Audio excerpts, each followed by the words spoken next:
Okay, this is Sarah Quenemoen, our speaker today. As the sales and marketing coordinator with the Southwest Washington Food Hub, Sarah advocates for local foods amongst growers and change makers. Sarah has been farming since 2020 and began learning more about the food system she operated in, pushing her to engage more with the community and advocate for food security. Sarah has a bachelor's degree in environmental policy from Western and lives in Olympia with her partner and her dog. So, without further ado, I'm going to stop sharing my screen and I'll turn it over to you, Sarah.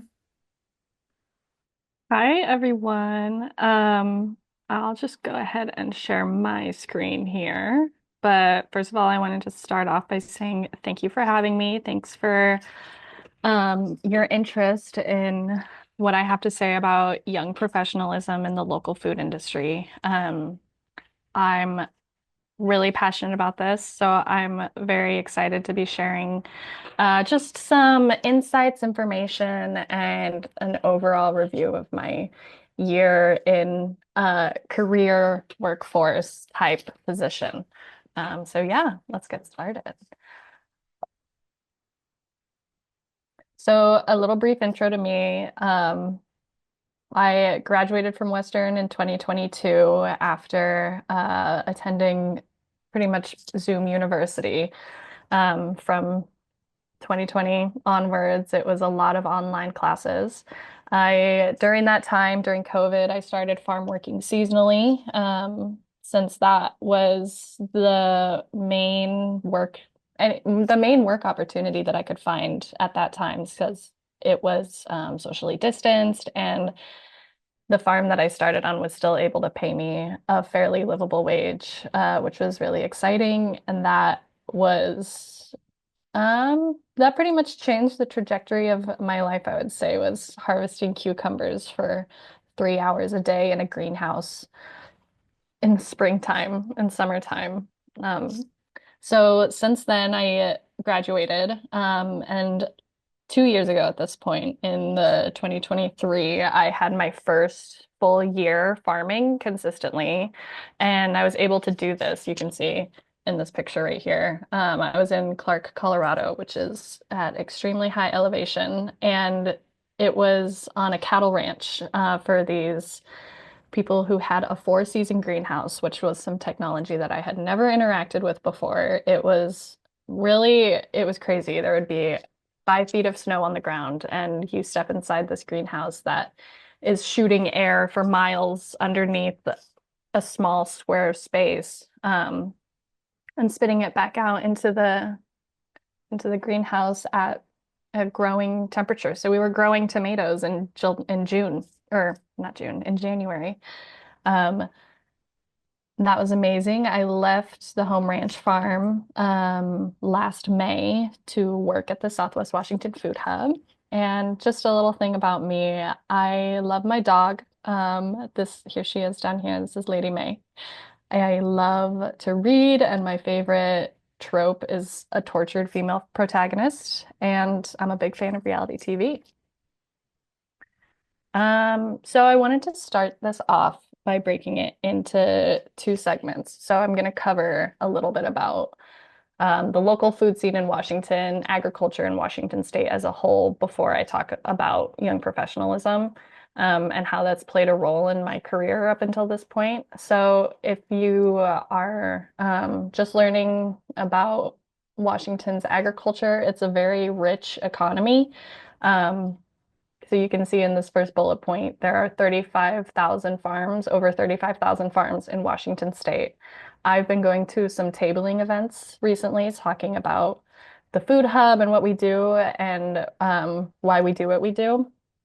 And a lot of these events will require you to have some sort of game to engage with community members who stop by. And so I do trivia, and the question that I ask is, how many farms do you think are in Washington State? I love it when they say 500, and I go, I'm about to blow your mind. This industry is very expansive, very encompassing, and there's a lot of different sectors to it too. Yeah, and then you can see the rest of that first bullet point, 89%. of these 35,000 farms are small farms. So they're operating on limited acreage, smaller budgets. Everything is just to scale. So I think that's pretty impressive. That even though a majority of these are small farms, the industry is still able to generate $21 billion in revenue on average.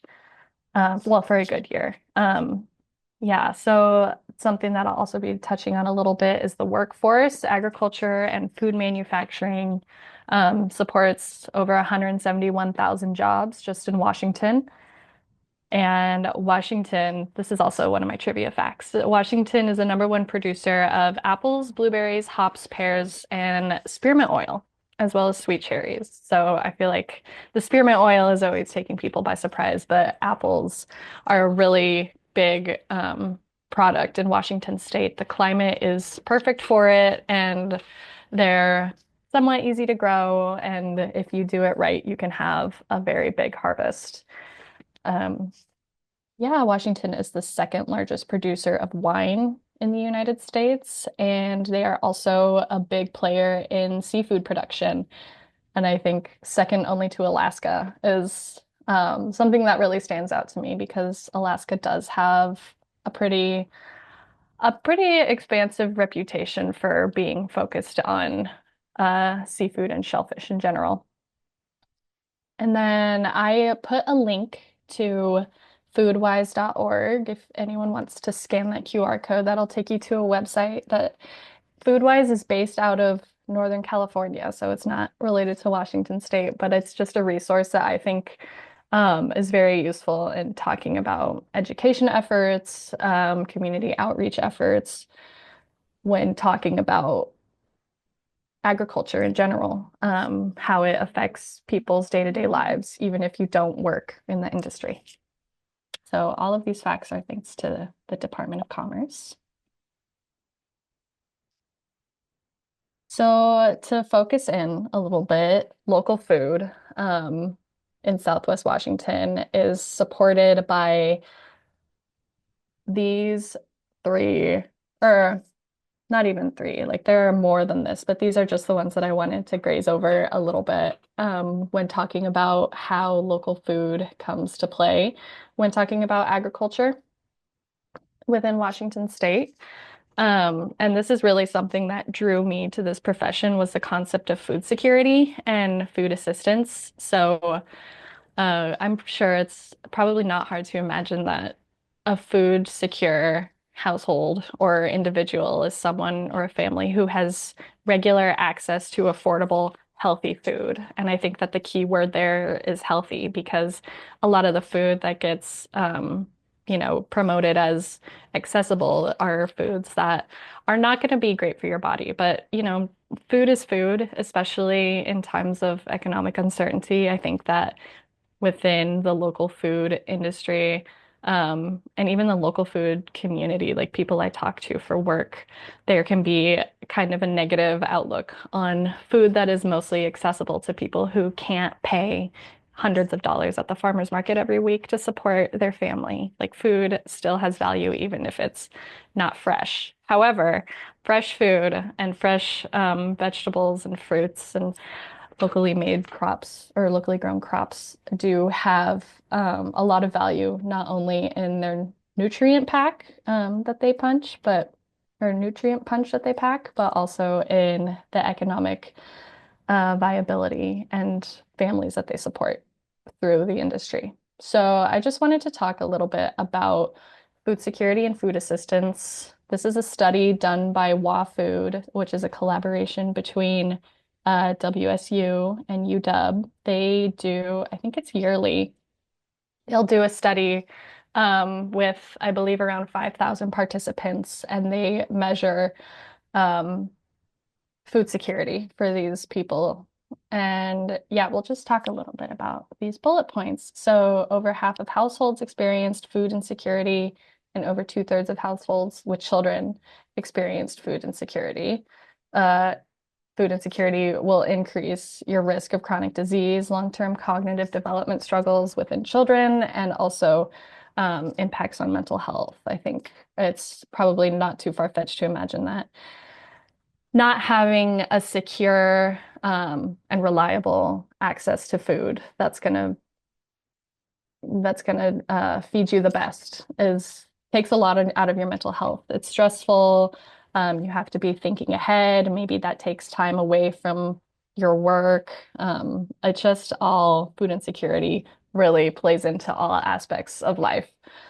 And it's something that we can all probably relate to as eaters is the cost of groceries has just been growing exponentially.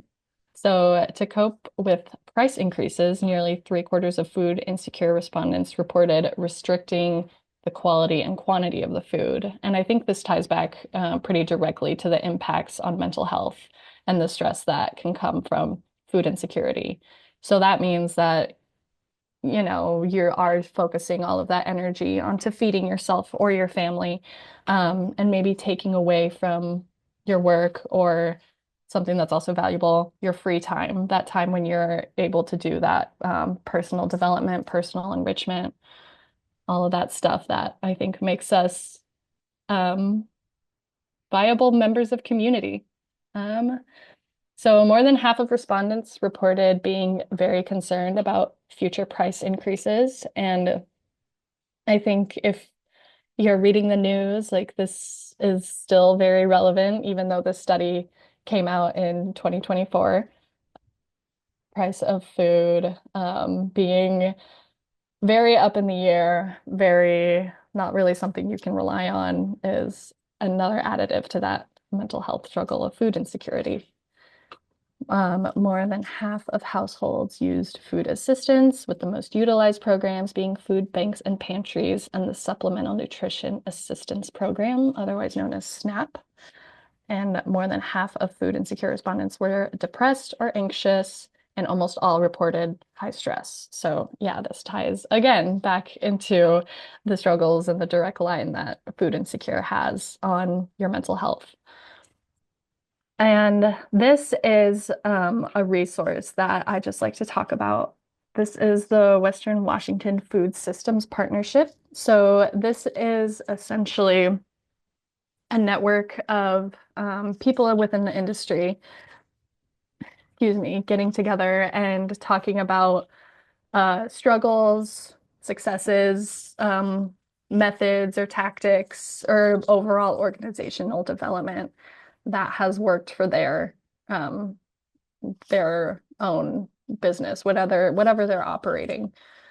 And yeah, you can scan that QR code if you want to look at what the meeting report, what those notes had to say about Western Washington's specific food systems.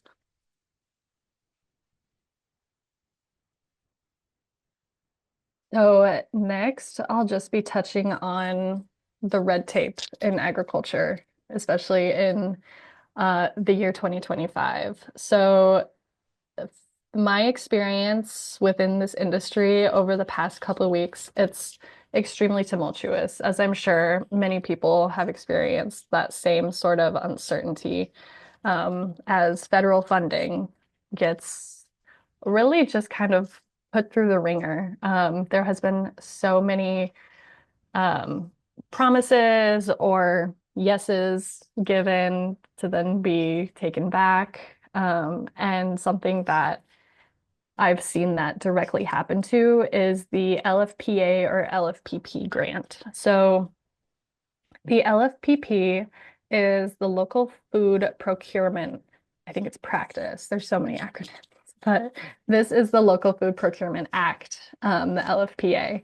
And this is a personal anecdote, but my time at the Southwest Washington Food Hub, we have this amazing connection with the Nisqually tribe. They were recipients of the LFPA grant, and they were instructed to use this grant to procure local food for their community members.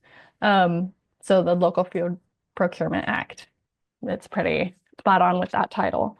Um, they were given a list of food that falls under the approved food for the budget and things that are not approved. So it's mostly low processed or no processed foods. So like raw produce or jams are considered a low process, but like beef jerky has too much processing behind it to be considered for the grant. So we built a connection with Nisqually. They wanted to spend their grant money through the food hub to get these curated boxes once a month for 300 households in the Nisqually tribe through through the spending of their LFPA grant. And then, a couple weeks ago, WSDA posts a newsletter very slyly after all of this big excitement of federal funding being pulled from various community support programs. So that was very uncertain. Like when that first came out, everybody was kind of scrambling to figure out what that meant for the LFPA recipients who have already been given the funds to spend. Would they have to like take that out of their own pocket?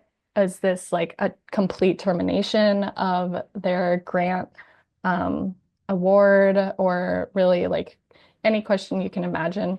When my team and I were talking about it, what's going to happen with the LFPA? And then a couple of days later, like things seemed to smooth out. Um, we were in communication with the tribe, and things were kind of seeming to, it was an ebb and flow. So it was seeming like it was circling back to being able to spend that money to procure local foods. So it was, we were like, great, we can move forward with the budget that we have already established that works this grant funding into the business plan for the food hub. So instead of having to go back and reimagine worst case scenario, we were tentatively like tiptoeing forward, well, with let's just move forward until we hear otherwise. And then very quietly, the WSDA released a newsletter saying that the funding was canceled. So still, we are currently going through the like, will they, won't they with this grant. It seems to be secure for now. Um, and we still have that relationship with the Nisqually tribe, and they'll be able to spend the money that they've been awarded for feeding their community members. So they'll spend about $150,000 a month through the food hub for us to order and pack boxes filled with goodies for their community members. So that's just an example of the red tape that pops up in agriculture. It's a very political business. And I say that in that, like the farm bill down here, this is something that really directly correlates to insurance for crops. It gives farmers all sorts of support, many degrees of support for not only establishing their farms, but also like planning for a future. So when you're starting your farm, you have to like coordinate when you're going to plant the seeds, if you're going to do starts, how do you start those starts? They need a warm environment to help them grow. And then when you transplant them, oh, but then like suddenly there's a major frost way later than there should have been. All of the starts die. Now what do you do? Like, do you have to start over and it throws off your whole timeline? So there's just a lot of infrastructure in place at the federal level to support farmers who are trying to feed their communities. So thankfully the farm bill was, I think it gets reinstated every 5 years or so, or every 3 years. It was reinstated until 2027. So I think come 2027, it will be up for any changes that they want to make or any wording that they want to add in.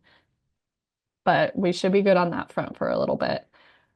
Um, I don't know if you guys heard a couple of weeks ago, SNAP funding has been um, basically reduced. Yeah. So the amount of money that recipients of SNAP can get, I think it's monthly, for access to food, has been reduced. And so that's just another example of red tape coming in agriculture. And since we are all eaters, this is what can happen if you are reliant on a federal program to support your food. Yeah, it's just something that I've noticed, something that I've seen happen. And then farm to school programming, I think that budget has also been reduced, as well as um, farm to food pantry. So these two programs are put in place to help connect community members, our most vulnerable community members, have that access to food, help relieve some of that stress that I was just talking about, that food insecurity puts on to an individual. And I'll just show you real quick. This is, oh, well, this is food wise from when I talked about it at the start, but farm to food pantry, you can see right here, it's a WSDA program, and it is very active in Washington State as it's a Washington State Department of Agriculture program, but it really focuses on um, reducing food waste and trying to mitigate CO2 emissions. I think this is a really interesting chart to look at, and you can see what food is being distributed to these programs to help support community members. So that's just a little snapshot that I wanted to share because I think that program is very awesome. And I thought that this farm to food pantry system flow chart kind of answered a lot of my questions about who does what and how they're interacting with other people in this program. So if you want to take a deeper look at that, it's just Google Farm to Food Pantry WSDA. But I was talking about this one, so I'll get back here.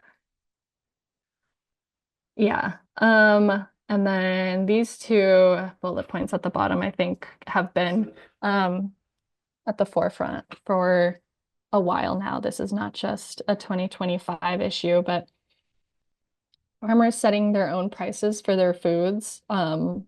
Since there are so many farms in Washington State, 35,000, farmers, since they work for themselves, it's their own business, they're at liberty to charge whatever they want for their product, their crop.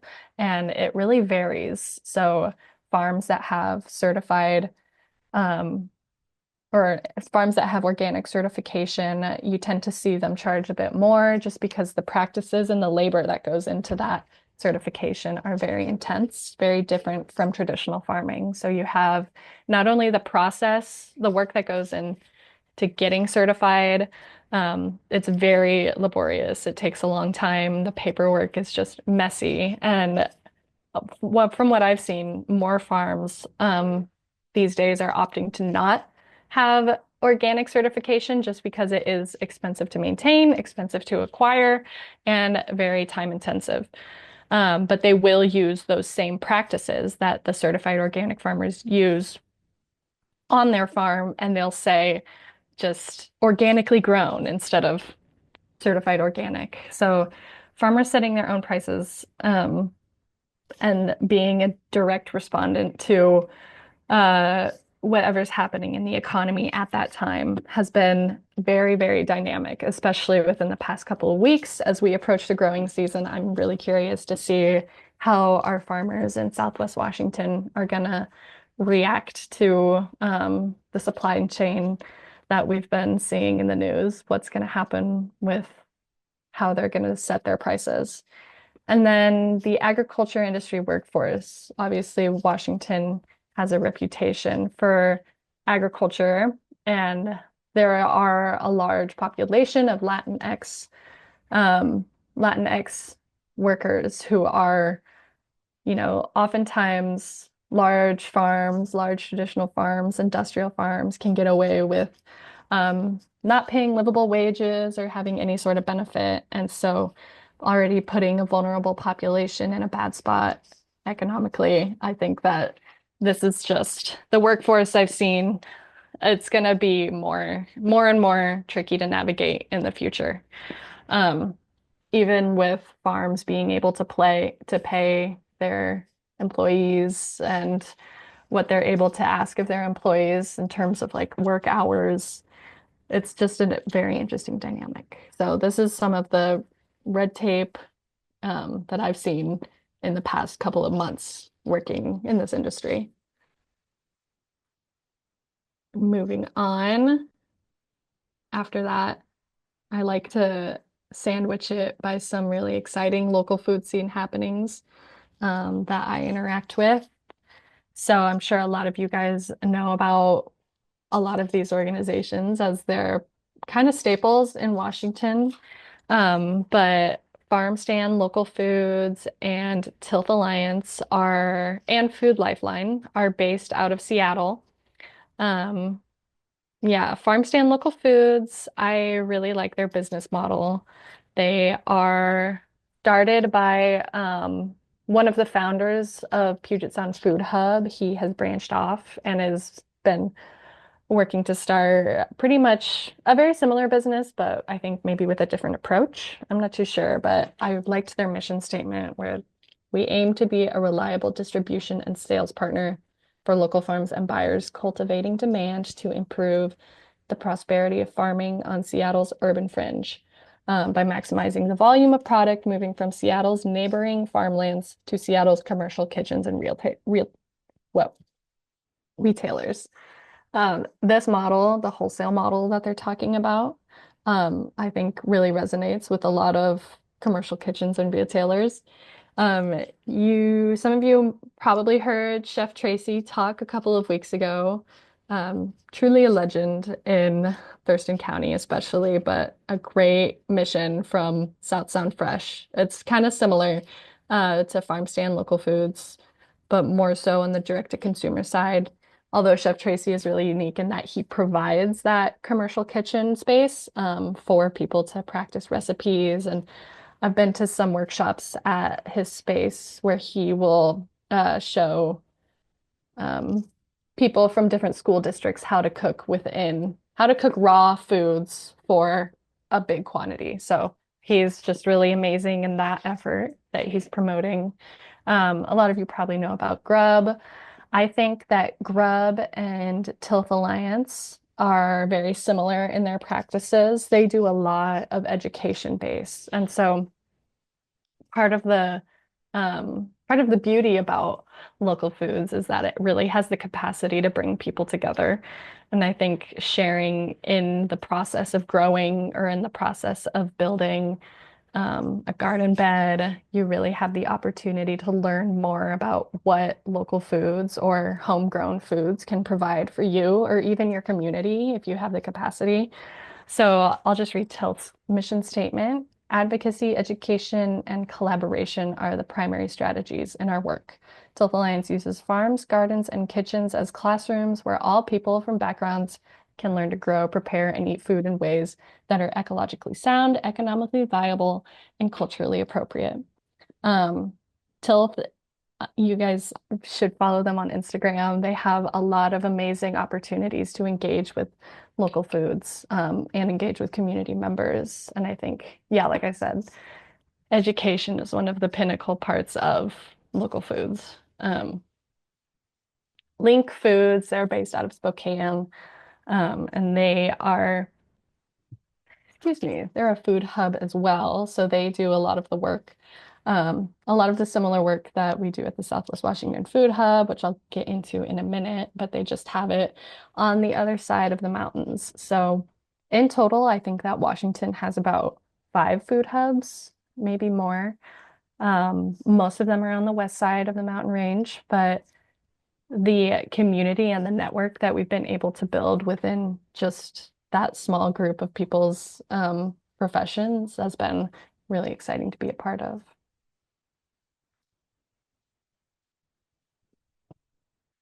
Hey,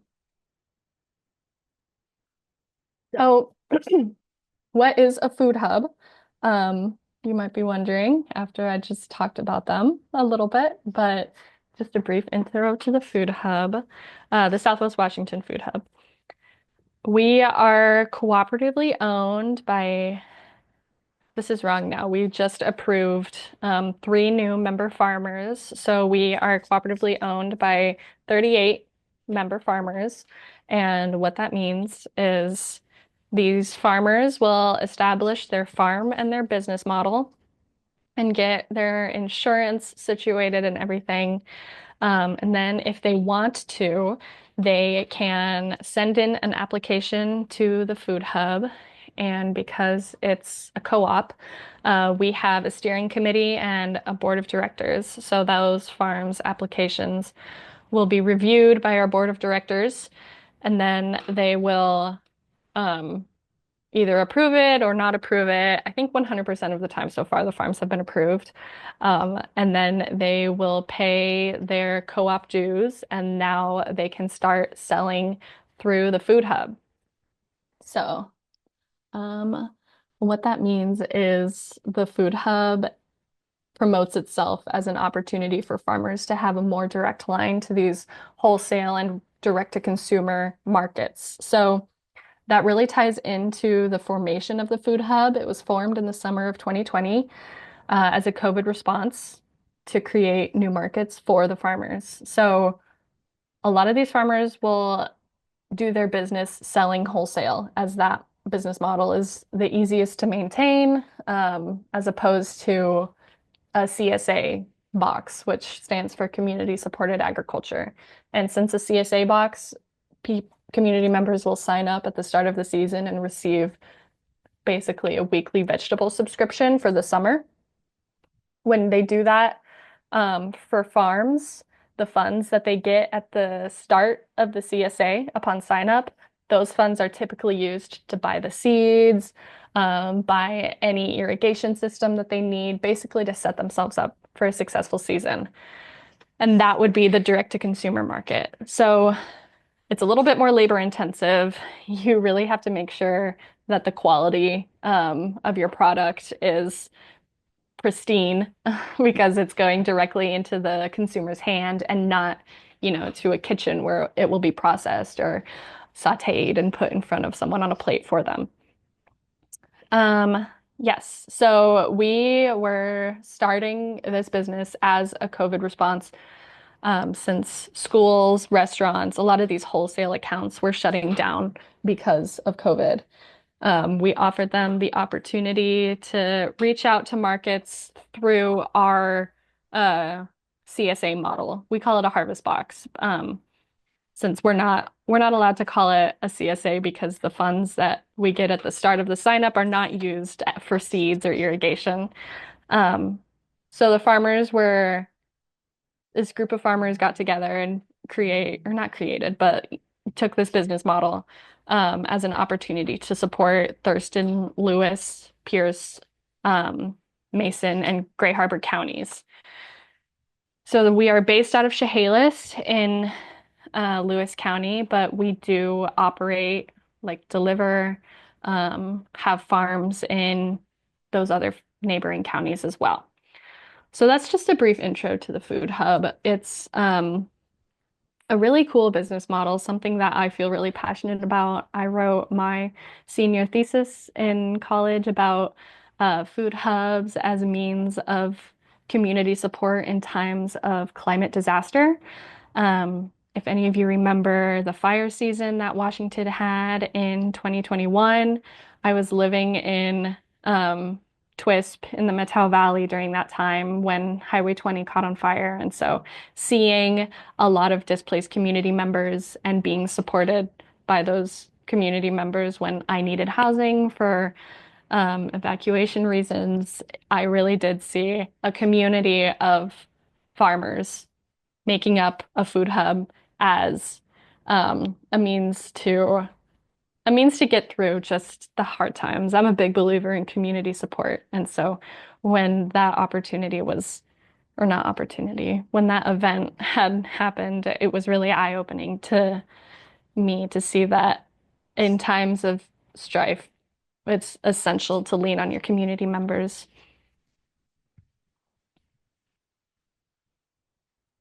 And so, just my role at the Food Hub, I'm the sales and marketing coordinator. I was hired in May of 2024, so I'm almost at my 1 year anniversary. I manage the social media. I create the newsletters that get sent out to all of the members. All their newsletter is different from the newsletter that I'll make for any anyone who's given me their email. So I have an email listserv of about 1,000 people that I'll send a message to once a month saying what's going on at the food hub, what we've been able to do, and mostly how to connect them to farms if their business wants to buy wholesale or sign up for a harvest box. Um, that also ties into my advertising efforts. But so I will also meet with new members, see if the food hub is going to be a good fit for their business. And we'll have conversations in regards to what they're wanting to grow, how much volume they can support on their land, and see if that is going to fit into what the food hub is able to support as well. Community outreach. I do a lot of tabling. So here's me. My girlfriend took this picture tabling at the Capitol a couple of weeks ago.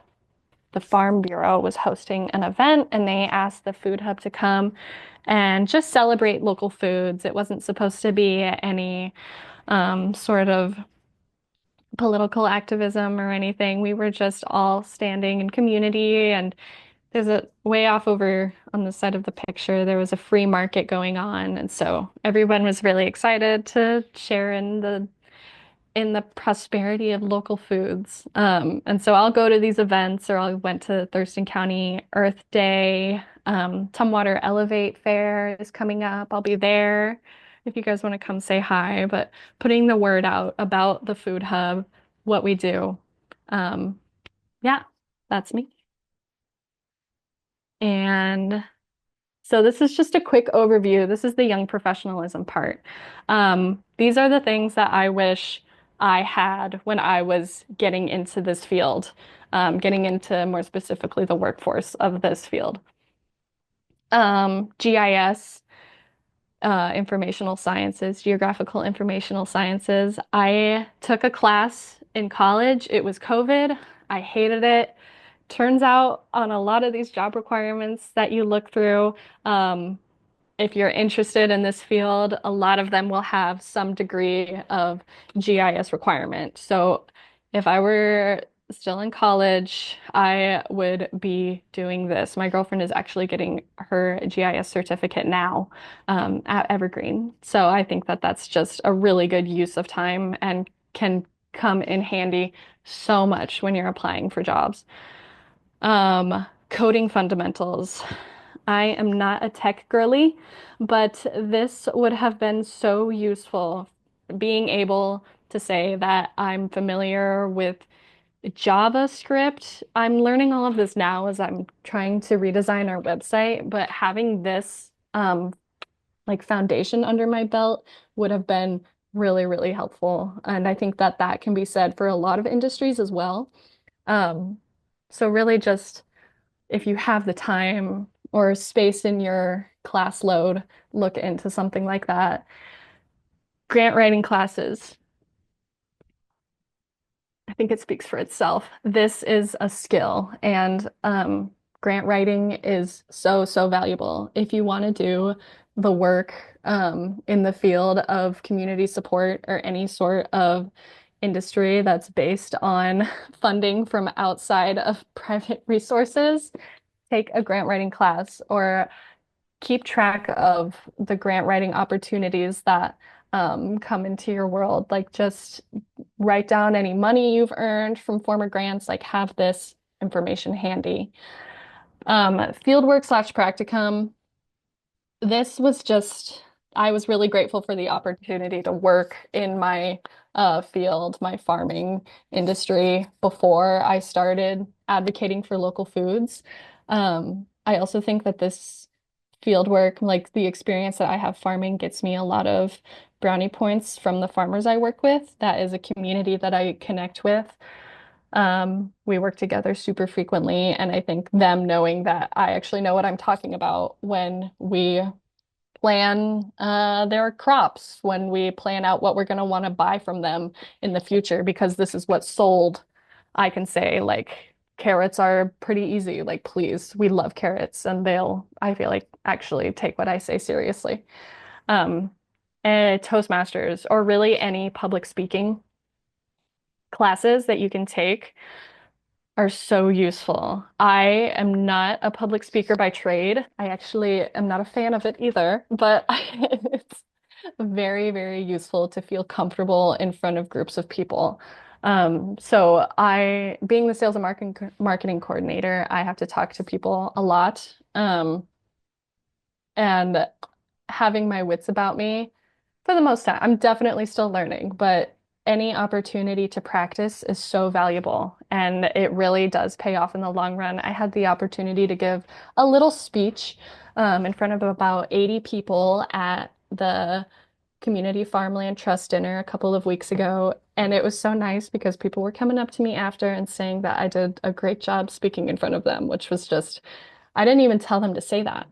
I just knew that's what I wanted to hear. QuickBooks intro. I'm just gonna speed through these, but yeah, QuickBooks intro, anything that you can do to say that you are familiar with this software will get you places.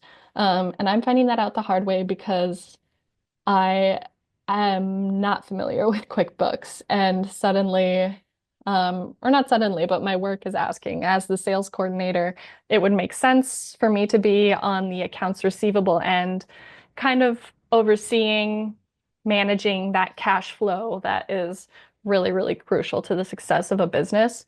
Um, and so having to learn that now is very, very cool, and I am excited to be building this skill, but it would be useful to have had this already. Resume building resources in college. My college had a career center. I did not take advantage of it.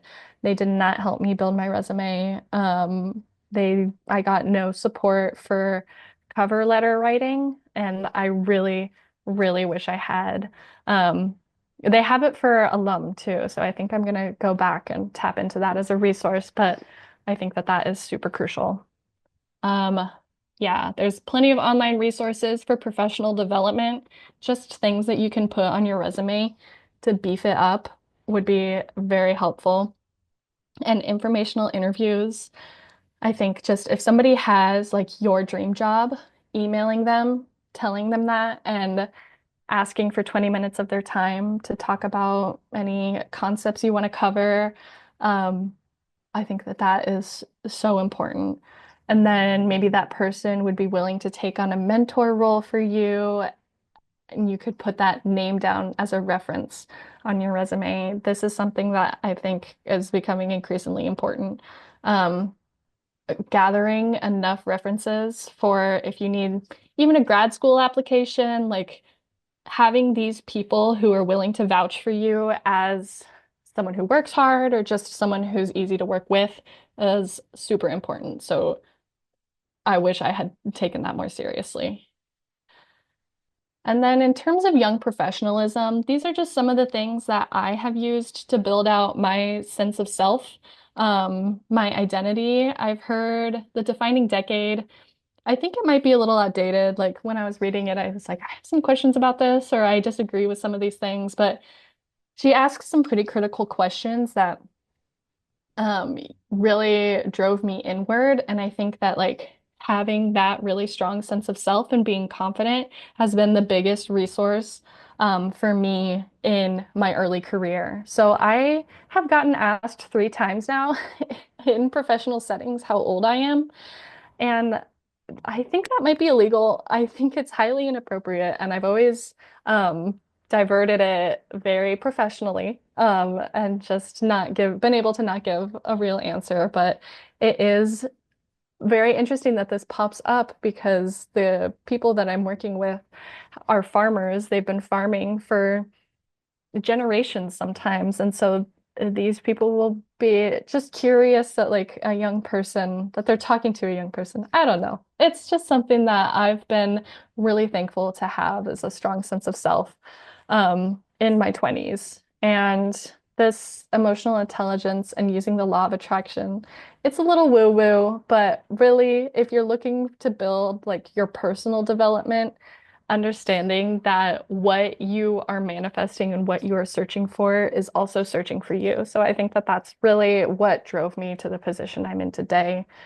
And the Psychology of Your 20s is an excellent podcast that talks about a lot of critical events of your 20s and how to work through it and the science behind it. They say that um, 80% of life's biggest choices happen in your 20s. And so, like, are you going to buy a house? Like, are you going to go back to school? Are you going to spend thousands and thousands of dollars on something that can maybe potentially get you to where you want to go in the long run?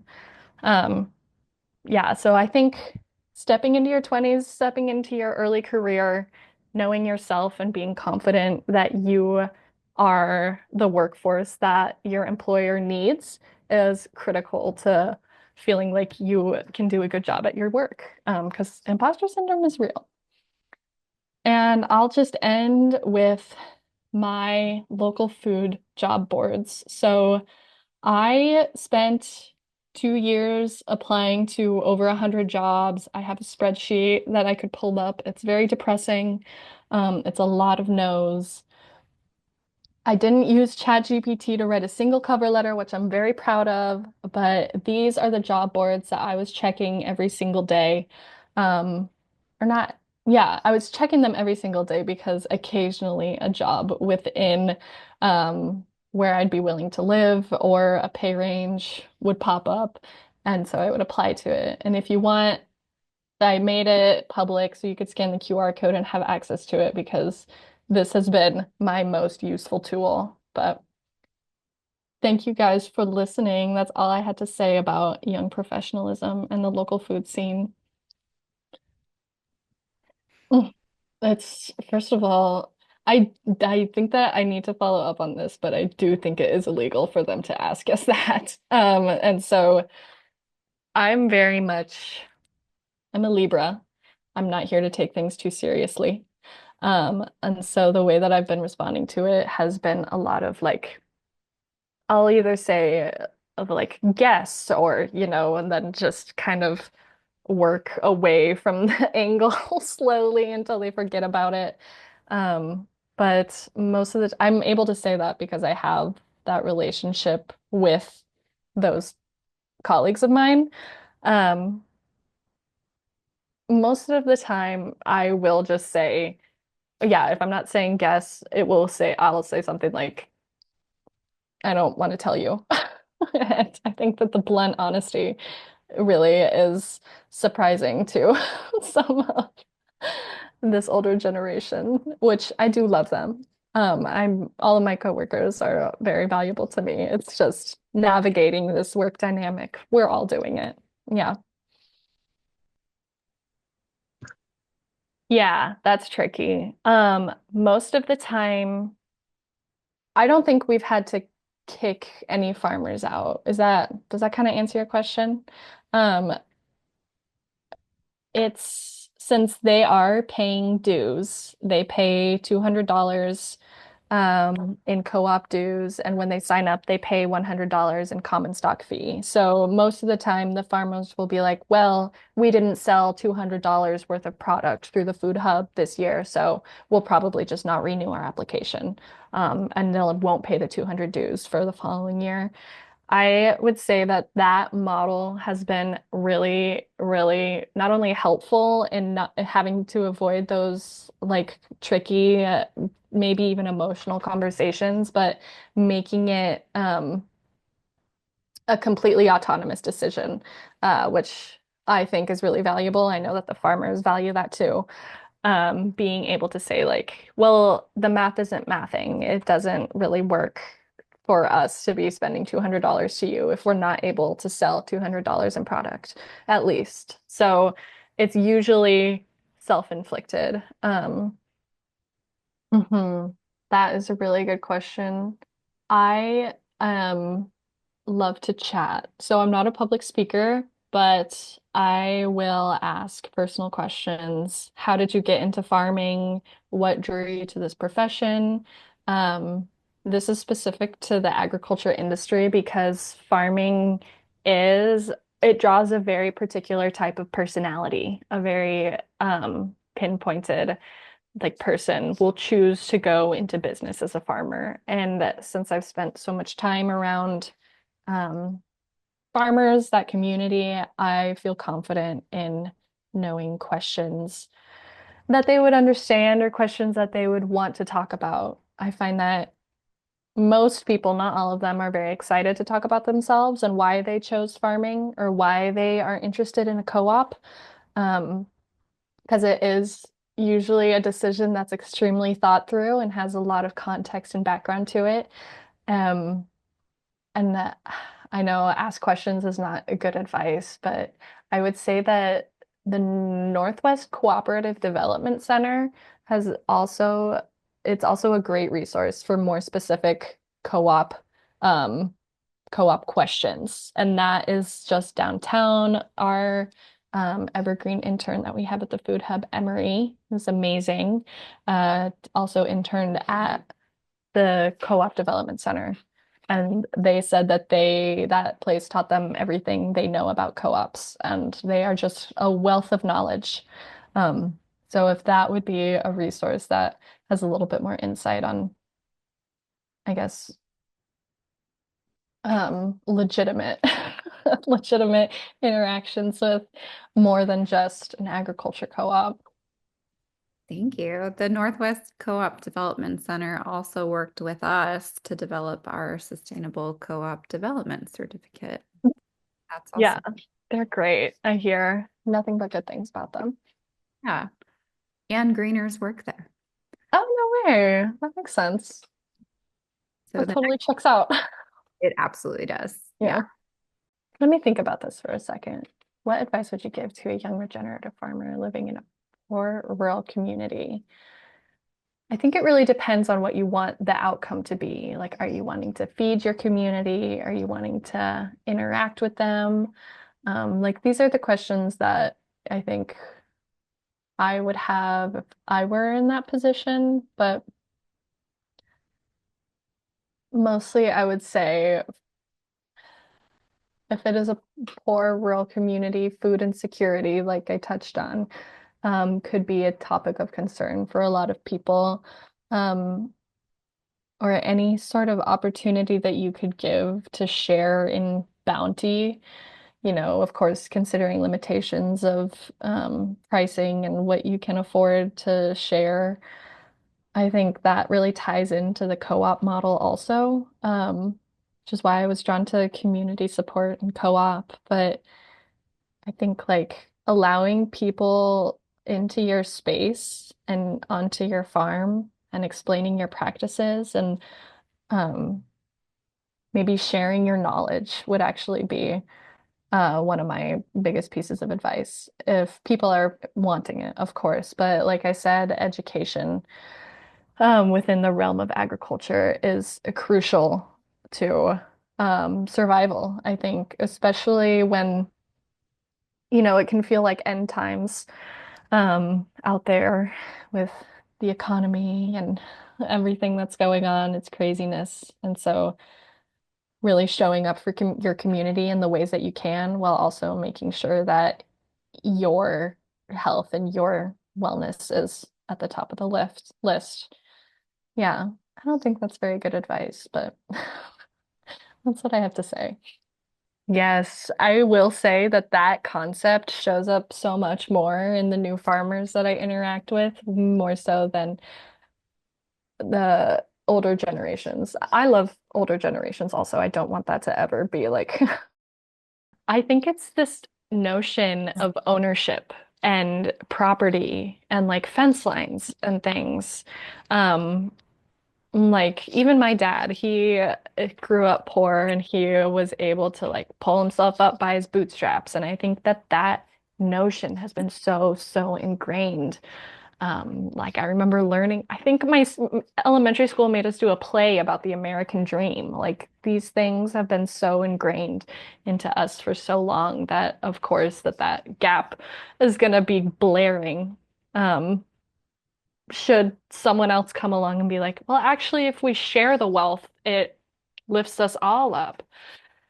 I think like A lot of the social infrastructure that I've seen be used on farms comes from farms that have that built into their business model, like Viva Farms. I think they're in Mount Vernon, but they do a lot of land leasing programs. So beginning farmers can practice techniques and like really hone in on what they want to grow and how much they need to grow to support themselves. And I think that organizations like that are, I think I don't want to say like they'll save us all, but they'll save most of us because that is where that education comes in. I think that like also an unwillingness to learn from a lot of the older generations and like being really set in their ways. Of course, it makes sense. Like that's what they've known and that's what's worked for them. However, like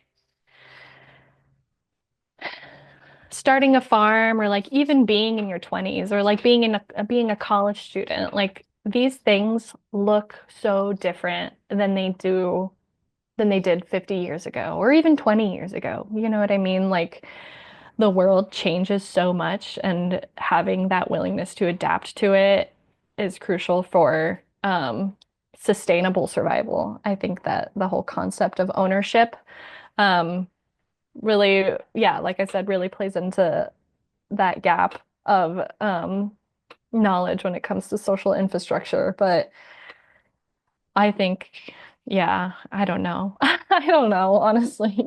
Boots on the ground people who are out there tabling at farmers markets or various community events. I think that that is how you get the word out. Unfortunately, it takes a lot of time and a lot of effort, and maybe people or organizations can't afford to have someone out there, maybe even preaching, I guess. But yeah, that's my thought. That's a really good question. I like it. I'm gonna have to journal about that.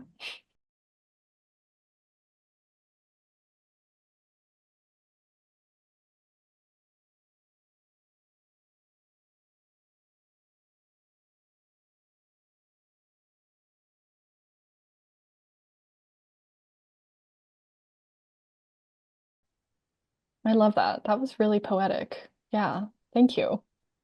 All right, I think with that, let's call that a wrap. I want to before we say goodbye, however, I want to invite audience members to either in the chat or using emojis just to express our gratitude, Sarah, for your time today, the work that you do in the community, your wisdom, all of those things. So thank you so Wisdom.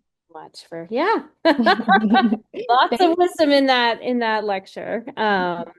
Or that talk. So thank you so much for being here with us.